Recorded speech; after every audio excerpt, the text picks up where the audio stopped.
Hello hello hello दोस्तों, कैसे हैं आप सब। मैं आपका अपना शर्मा जी का बेटा सीएसई में वेदांत शर्मा आ गया हूं आपके अपने शो पर सिंप्लीफाइंग विद शर्मा जी। तो दोस्तों, आज की इस वीडियो में हम क्या सिंप्लीफाई करने वाले हैं। आपका पेपर नंबर 16 जो सीएमए फाइनल का one of the toughest paper होता है, स्ट्रेटेजिक कॉस्ट मैनेजमेंट, उसको सिंप्लीफाई करेंगे।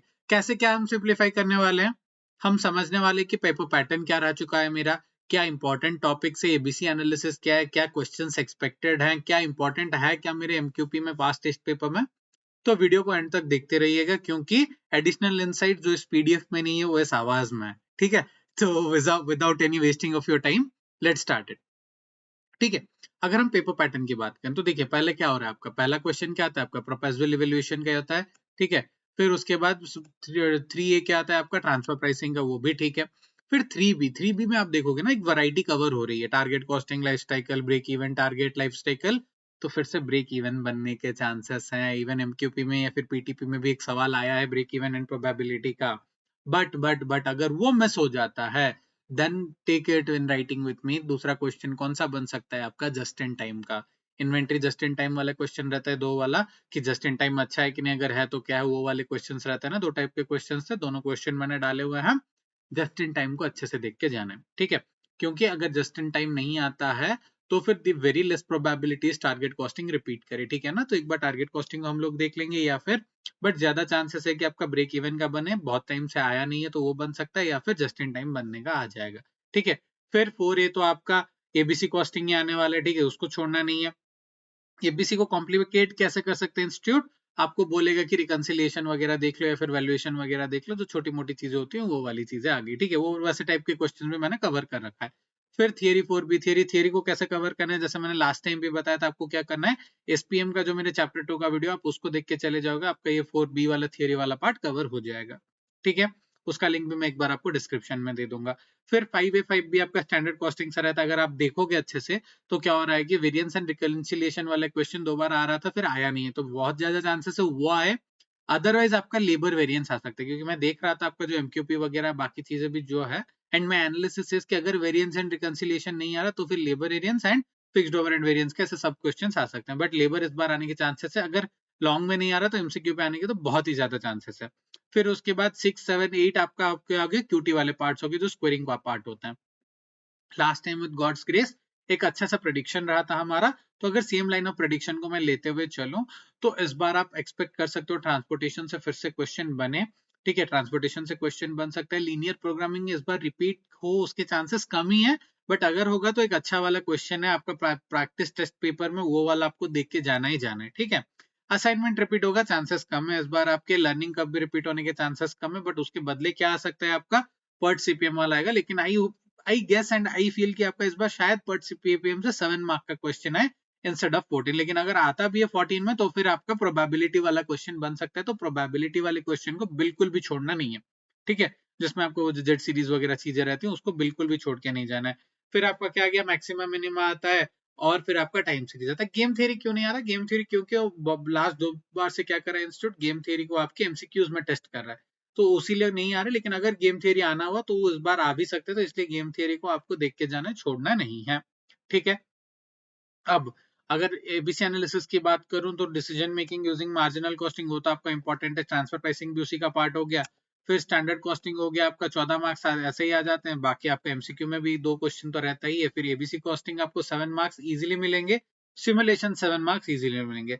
फिर थियरी, वेदांत शर्मा थियरी बोल रहा है, भाई साहब क्या हो रहा है, सब ठीक है। सब ठीक है, थियरी मैंने इसलिए बोला क्योंकि देखो, एबीसी तो आपको 7 मार्क्स इजीली मिलेंगे, तो दूसरा 7 मार्क्स एटलीस्ट कुछ तो आना चाहिए ना। इसलिए 7 मार्क्स को मैं एबीसी को मैं से थियरी को मैंने बी में रखा है, क्योंकि आपको थोड़ा सा थियरी देख के जाना है। उससे क्या होगा ना कि आप वो वाला थियरी क्वेश्चन अटेंड कर सकते हो, और कॉस्टिंग में तो थियरी बहुत ही पूछता है, ठीक है ना। तो आपको एमसीक्यू में कॉस्टिंग के लिए थियरी का देखना ही है, तो आप एक्सरसाइज क्वेश्चन हो गए, एमसीक्यू बैंक हो गए, और मेरे जो एसपीएम के जो थियरी के नोट्स थे चैप्टर 2 वाले, वो वाले देख लेना। आपका ये 7 मार्क्स का थियरी भी हो जाएगा, और अगर एमसीक्यू बैंक वगैरह देख रहे हो तो आपका एमसीक्यूज भी हो जाएगा।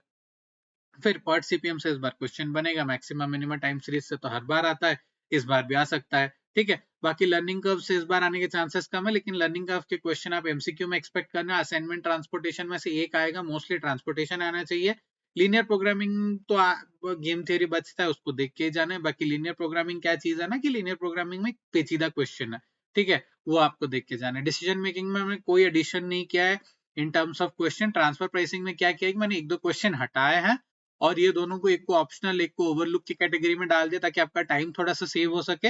और ये जो मैं बोल रहा था ना ब्रेक इवन एंड प्रोबेबिलिटी वाला क्वेश्चन, वो एमक्यूपी में भी इस बार, तो उसको मैंने इस बार ऐड कर दिया, तो उसको आपको एक बार अच्छे से देख के जाना है, उसको मिस नहीं करना है।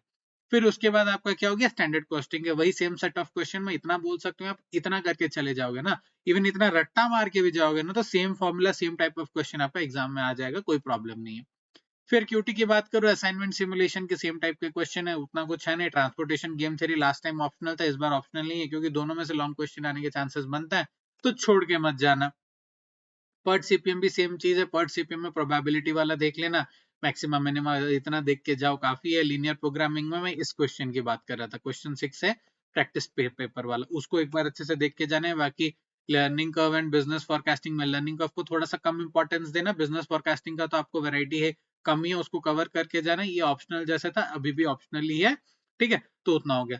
तो ये सारे रिसोर्सेस आपको कहाँ मिलेंगे, इस ड्राइव लिंक में मिल जाएंगे। यहाँ पे जो मॉड्यूल का पेज नंबर लिखा है वो बुक का पेज नंबर होता है, पीडीएफ का पेज नंबर नहीं, ठीक है। विद दिस ये हो गया आपके इंपॉर्टेंट क्वेश्चन। सब पेपर को अटेंड क्या करने हैं, कौन से क्वेश्चन करने हैं, कौन से क्वेश्चन पहले करने हैं बाद में करने हैं। देखो मैं सिंपल बताऊं ना, अगर आपको थर्ड क्वेश्चन आता है, आप थर्ड क्वेश्चन से स्टार्ट करो, फिर फोर्थ क्वेश्चन करो, फिर फिफ्थ करो, फिर उसके बाद आपका 6, 7, 8 में से जो आपको अच्छा लगता है करो। नहीं, आपको फिफ्थ नहीं करना, 6, 7, 8 से जो अच्छा लगता है करो। सेकंड क्वेश्चन करना चाहिए क्या, देखो सेकंड क्वेश्चन ऐसा है ना कि थोड़ा सा लेंदी रहता है, टाइम टेकिंग होता है। अगर आपको अच्छे से आता है ना, सेकंड क्वेश्चन करने जाओगे ना, अच्छे से मार्क्स मिलेंगे। थोड़ा बहुत गलती भी हो गया ना कहीं पे, तो फिर आपको स्टेप मार्क्स तो मिल जाएंगे। But second question I suggest कि वो फोर्थ या फिफ्थ क्वेश्चन होना चाहिए। पहले थर्ड कर लो, फिर फोर्थ कर लो, फिर क्यूटी के 1-2 क्वेश्चन कर लो, फिर उसके बाद करना, ठीक है ना। Half question at a time, ज्यादा प्रेशर नहीं लेना है। आप अच्छे से करके जाओगे ना, आपका आराम से बन जाएगा, आप सीए में बन सकते हो, ठीक है ना। ये पेपर आप इजीली क्रैक कर लोगे। I wish you all the very best. Placement Mantra में मिलता है। आप ये वीडियो, ये पीडीएफ अपने दोस्तों के साथ शेयर कर लो। आई विश आप लोग सीए में बहुत जल्द बनो। बाकी चैनल को सब्सक्राइब करके रखो ताकि आपको ऐसे अपडेट्स मिलते रहे। ये पीडीएफ कहाँ मिलेगा, टेलीग्राम चैनल में मिल जाएगा, तो टेलीग्राम चैनल ज्वाइन कर लेना, आपको डिस्क्रिप्शन में लिंक मिल जाएगा। बाकी लिंक्डइन इंस्टाग्राम पे फॉलो करना है कर लेना। विद दिस आपका अपना शर्मा जी का बेटा wish you all the very best. Bye bye, मिलते हैं अगले वीडियो में।